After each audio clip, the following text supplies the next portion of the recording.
We're gonna go over how you can utilize your arms while you're executing the clean movement for weightlifting, and we're gonna start right now.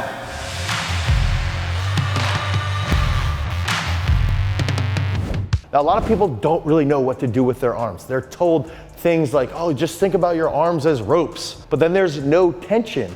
But then what ends up happening is they start to have more tension, and they might have severe arm bending, and they just don't know what to do. They're confused. They don't understand what is the middle ground. How can I actually utilize my arms without having an arm bend? And that's what we're gonna go into right now, so you can understand how you can actively use your arms without hindering your technique.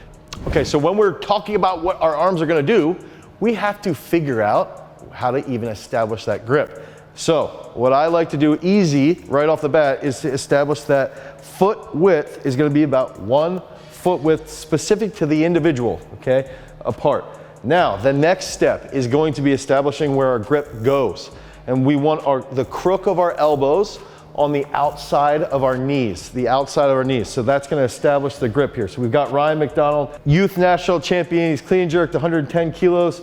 He's snatched 91 kilos, and he walks around at a paltry 60 kilos. So we'll go down into the start position now.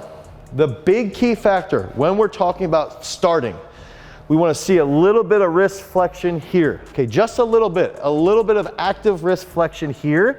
And that's gonna lead to slight tricep tension. It doesn't need to be super, super tight, but we don't want it super loose. We don't want the cue of using it as ropes, because if we're using it as ropes, it's gonna just stay here and hang.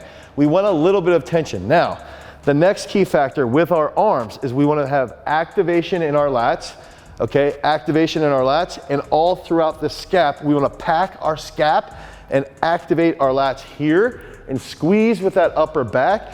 And then as we're gonna pull towards the knee, let's pause below the knee, okay? We want this wrist flexion here, good activation in that upper back so that we're not rounding, and that's gonna create the foundation here to keep this longer. If there's slight activation in his triceps, that's gonna help elbow extension, okay? If the tricep is not active, we're gonna have elbow flexion. So slight flexion in the wrist, activation up here, slight tension in the tricep, and then that's gonna lead into the next position. If you want a peek into our sample program and what our system of training looks like, click on the link down below. You can go to garagestrength.com and you'll enter your email and get a free sample workout that you can take to the gym and improve your weightlifting today. Okay, so Ryan's gonna go back to that pause below the knee, and now what we wanna see is below the knee, up to here. This is the reciprocation point on his quad, okay? Reciprocation point. He's entering into no man's land, so we're gonna see pull and the knees come under, right? That's perfect. Arms are long. Slight flexion is ideal here. It's hard to do that. It's hard to cue it.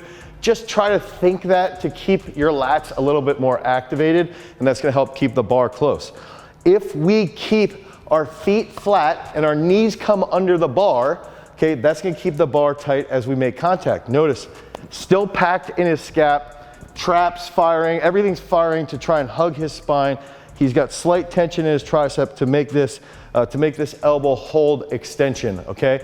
So now he's gonna pull into his hips, and I want you to do a clean and actually rack it. Good, okay. Give me one more where you come off of that hip. This is where a lot of the problems arise, okay? You might see somebody bend their arm, so give me a demonstration with the arm bend. Okay, good. So the arm bend is being caused by the knee staying back too long, okay? And the athlete bends to pull into their hips. So there's two factors here. The knees aren't coming under and reciprocating under, so that's an issue. But the other issue is they have weak hamstrings, okay? So what we wanna do is trigger that, and that's gonna have an impact on his arms. That's a key concept, that's a byproduct, right? So we have to be aware of that. The next factor is a lot of people, when they make contact, a lot of coaches will teach this, you know, traps to your ears, traps to your ears. And you're here with your elbows forward and you're flexing at 90 degrees. Traps to your ears is okay, okay? Traps to your ears is okay if we cue after making contact, okay? After we make this contact off of our hip, elbow's flexed, or wrist is flexed, okay? Elbow starts to flex back. Watch Quo. Watch the best clean and jerkers in the world. They do not shrug here, they shrug here. They break their torso with their elbow. So she makes contact, and that's what Ryan will demonstrate is he will make contact. After he makes contact, this shrug is back here. The elbows go back. That's when we can have wrist flexion. That's when we can have elbow flexion. And because we have already pre-activated to have a co-contraction in our upper back and our shoulders, we're gonna shrug backwards, okay? So we want the elbows coming back, and then as the elbows come back, we rotate the elbows through. We wanna rotate the elbows around the bar as rapid as possible.